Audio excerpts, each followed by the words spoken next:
Okay, so we're going to be talking about the normal distribution, and in particular these three rules of 68, 95 and 99.7, because that allows us to work out other things. Okay, now as soon as you see the word normal distribution or symmetrical, bell-shaped, we need to look at these three rules. Okay, so for a normal distribution, there's our mean.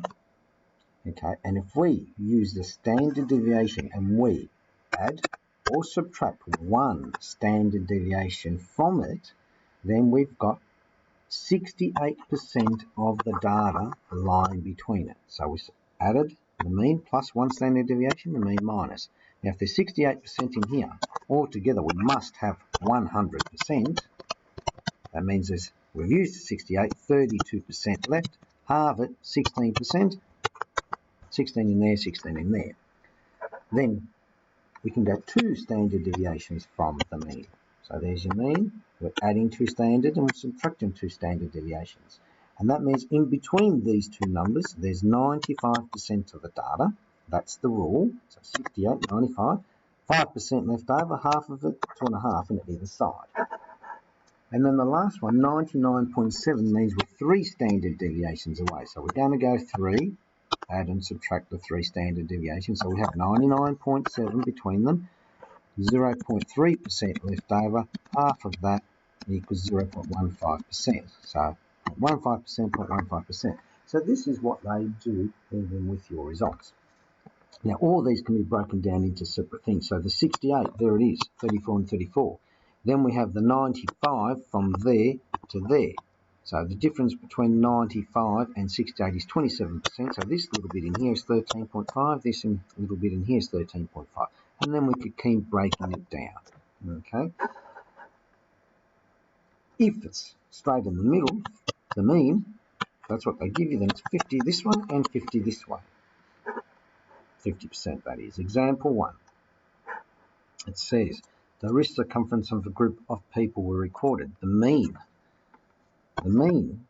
17.7, standard deviation 0.9, write down the wrist circumference between which we would expect 68%. Now remember, 68% is the mean minus the standard deviation and the mean plus one standard deviation, 1. Okay, so this number here, the mean, 17.7 minus 0.9 and 17.7 plus 0.9. When we do that, we're going to get 16.8 and 18.6. So that's where 68% lie between these two numbers. 95, we're looking at two standard deviations from the mean. So the mean, we can just add to make it easier for ourselves because we've already used 1. Really 2 is just another one. So we can take away 0.9 from here and add 0.9 to that one. And if we do that, we're going to get 15.9 and 19.5. This one is 3 standard deviations. Well, we've done the 1 and the 2. Well, we can just, again, get these numbers and take away 0.9 and add 0.9. That's the easiest way. So this gives us 15 and this gives us 20.4. So between those values, I've written it as commas, but it's between those values. Example 2. The distribution of masses of packets of breakfast cereal is known to be a bell-shaped. So as soon as you see the bell shape, we're looking at the 68%, 95%, and the 99.7%. They give us the mean, 250, they give us a standard deviation of 5. Find the percentage of packets with a mass. So because we've got a few to answer here, I'm just going to quickly draw them up, all three graphs. So I'm doing the 68% first, 68% there, there's the mean, it's 250, 68% means one standard deviation, so I add the 5, so 255, I take away the 5 from the 250, 245, I know that 16% in there, 16% in there.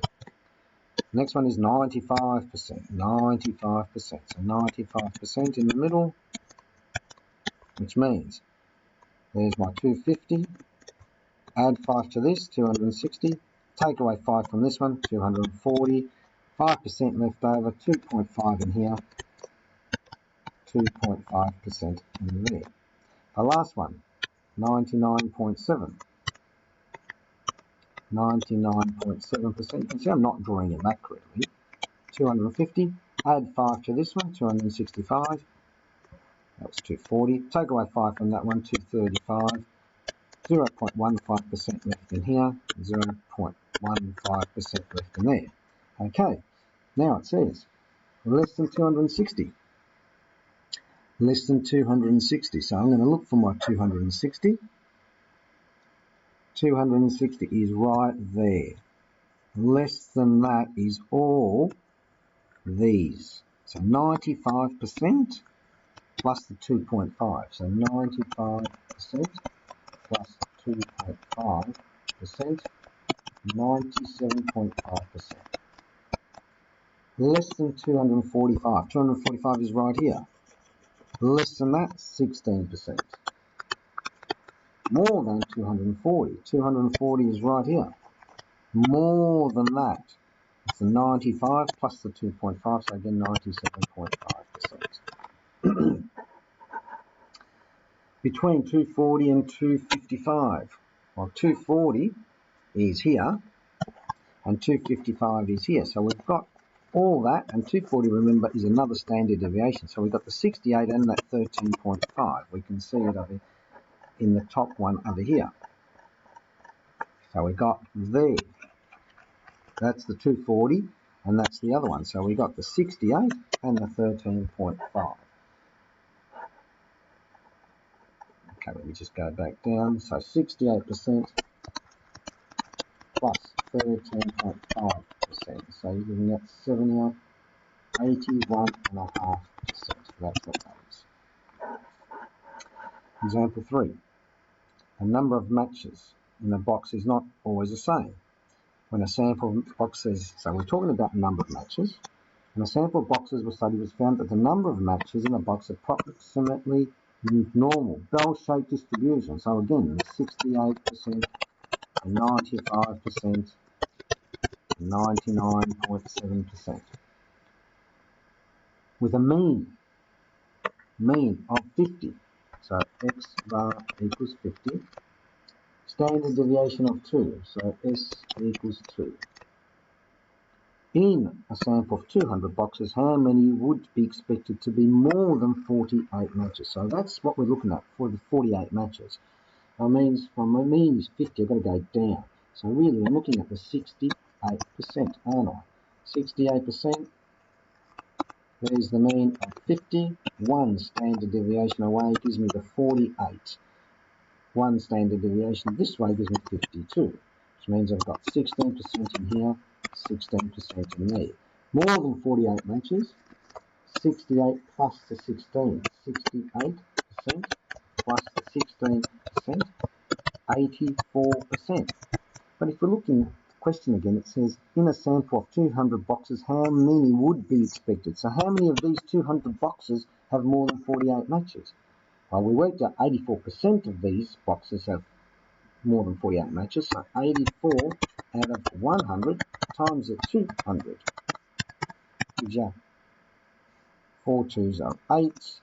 168 boxes have more than 48 matches. Okay, you don't need to go to that extent in the exam.